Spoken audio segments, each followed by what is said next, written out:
Le journal de la CAN avec Nafi Amar Fall.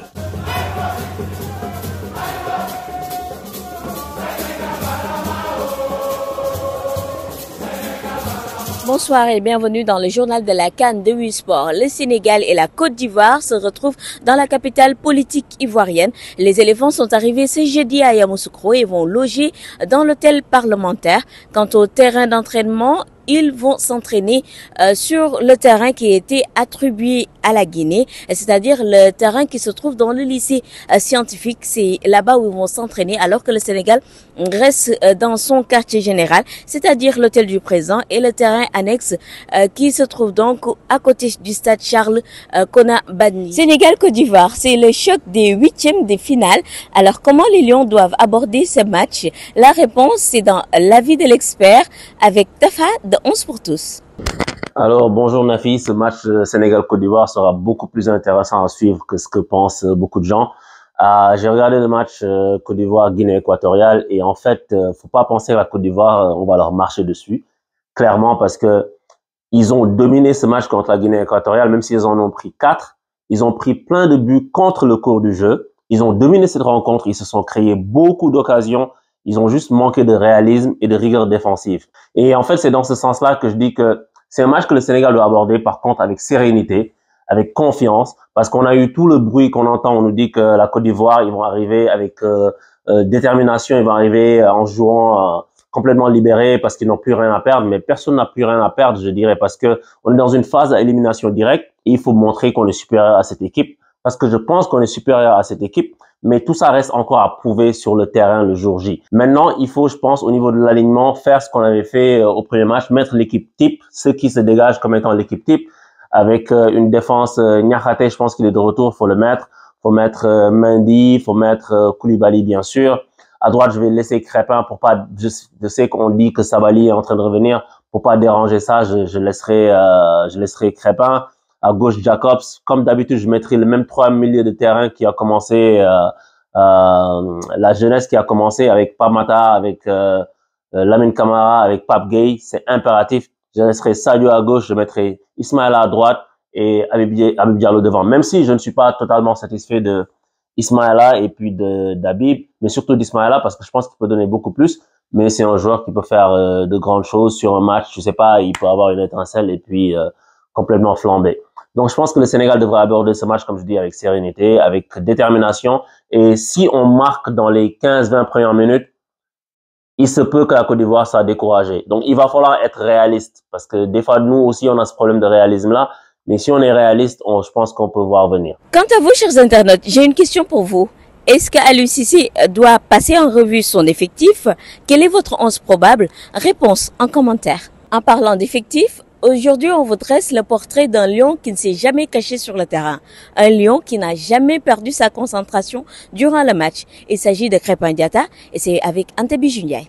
J'ai essayé de faire ce que je pouvais en lâchant cette phrase anecdotique en zone mixte à l'issue de la défaite du Sénégal face à l'Angleterre en 8e de finale de la Coupe du Monde au Qatar. Krépin Diatta s'était un peu plus attiré les photos des supporters sénégalais. Face aux Anglais, alors que le score était sans appel 3-0, était clairement l'un des nombreux lions à ne pas se montrer à la hauteur de l'événement, à l'image de ce qu'il avait montré lors des 3 premiers matchs du Sénégal dans ce mondial. 4 mois plus tard, en mars 2023, le sociétaire de l'AS Monaco un peu les frais de sa décevante Coupe du Monde, débutant ainsi sur le banc des remplaçants lors du double confrontation du Sénégal face au Mozambique. De retour comme titulaire face au Bénin, Krépin Diatta n'avait toujours pas réussi à faire disparaître les doutes. Et comme lors de la Coupe du Monde, il n'a pas été épargné par les critiques. Et heureusement pour lui, tout le monde n'avait pas perdu confiance en lui. Tous les entraîneurs qui l'ont eu sous leurs ordres en ont fait un élément essentiel de leurs effectifs. De Gaël Baké à Nico Kovacs en passant par Philippe Clément. Sans oublier le regretté Joseph Koto ou encore son actuel entraîneur Hadi Hutter. Quant à Aliou Cissé, l'a convoqué pour la première fois en mars 2019 alors que Krépin Diatta n'avait que 20 ans. Et pourtant, il n'a pas hésité à le titulariser direct pour affronter Madagascar. Et pour ses débuts avec l'équipe nationale du Sénégal, il a fallu 75 minutes pour confirmer l'étendue de son talent. En Égypte, lors de la Coupe du Monde 2019, il enchaîne les matchs. D'ailleurs, il fut désigné meilleur jeune joueur de cette compétition,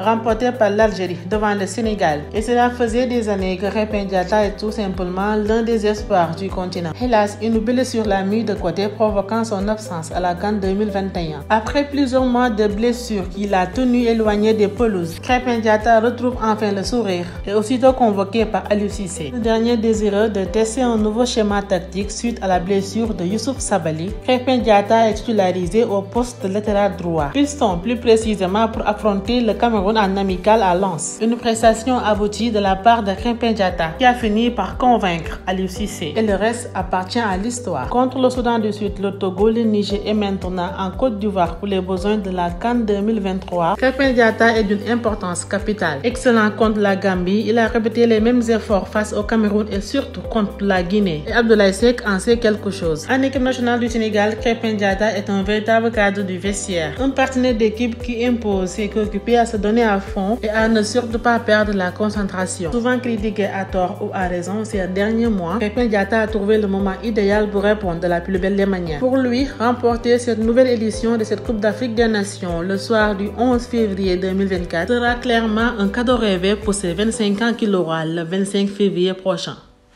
Sénégal-Côte d'Ivoire, c'est aussi une revanche des éléphants pour leur peuple. Du côté du Sénégal aussi, on parle de revanche en se souvenant de ces événements qui se sont passés en octobre 2012. On va discuter avec certains journalistes qui étaient au stade Léopold Sédar Senghor ce jour-là. J'ai vécu la peur, terrorisé.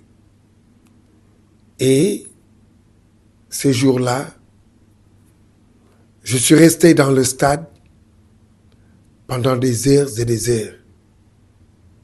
Pourquoi? Parce que on ne pouvait pas sortir du stade. Oui, parce que dehors, il y avait la violence. Et je voyais des blessés. J'ai vu des choses atroces. Et ça a été dur. Et ces jours-là, j'ai vu les joueurs sénégalais qui avaient peur, qui avaient très peur de ce qu'ils ont vécu ce jour-là. Et ça a été vraiment infernal, pour dire la vérité. Ce jour-là, quand les Ivoiriens ont marqué leur deuxième but, et le stade a commencé à chauffer. Et ça a été, je ne dirais pas abominable, mais ça a été une chose que je ne veux plus revivre. Et moi, je me rappelle, j'ai transmis, j'étais en direct avec la télévision de Walfadjri. Je suis resté, j'étais le dernier à sortir du stade. Et c'était dur. Alors, tout se passait bien jusqu'à la 73e minute, je pense bien, si je ne m'abuse. Le deuxième but ivoirien a tout fait sombrer ce jour-là. Il était 20h, je pense. Le public s'est révolté, ils étaient fâchés.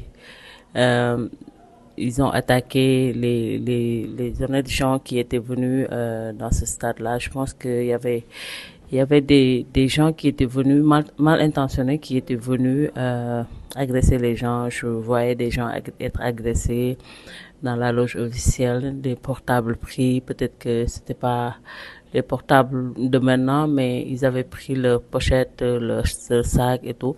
Mais c'était un moment de délire, un moment inoubliable. C'était flippant de voir que des gens étaient en train d'attaquer d'autres. Et c'est des Sénégalais qui étaient en train d'attaquer d'autres Sénégalais. Juste pour un match que l'on a perdu, je pense, si je ne m'abuse, c'était les qualifications du Mondial 2013. Mais je n'oublierai jamais cette soirée-là parce que ça m'a marqué par sa violence et c'était la première fois que je vivais ce genre d'acte de violence dans un stade. Après j'ai vécu Demba Diop, mais ce soir-là je ne l'oublierai jamais. Et je me rappelle aussi que Salif Diallo, feu, paix à son âme, avait perdu son ordinateur. On lui a piqué son ordinateur sur la même place là où on était. Mais je pense que c'est des choses qui ne devraient plus se reproduire dans les stades. Et puis ce match qui vient entre le Sénégal et la Côte d'Ivoire me rappelle ces moments-là, et je n'ai plus envie de vivre ces actions-là. C'était dur à vivre. Je suis restée des semaines à me commémorer ces moments-là, mais je pense que c'est déjà du passé et que Sénégal-Côte d'Ivoire sera pour le moment, du moins ce que j'espère, un moment de beaux souvenirs qu'on va vivre ce lundi. On espère tous que le Sénégal va continuer sa belle marche ici en Côte d'Ivoire, en battant bien sûr les éléphants. Quel est votre pronostic pour ce match? Le Sénégal va-t-il gagner 1-0, 2-0, 3-0, 2-1? Donnez-moi vos scores en commentaire et ce sera un plaisir de citer vos noms. Bien sûr, ceux qui réussiront à trouver le bon score dans notre prochain numéro, c'est-à-dire mardi après le match. Le journal de la CAN avec Nafi Amar Fall.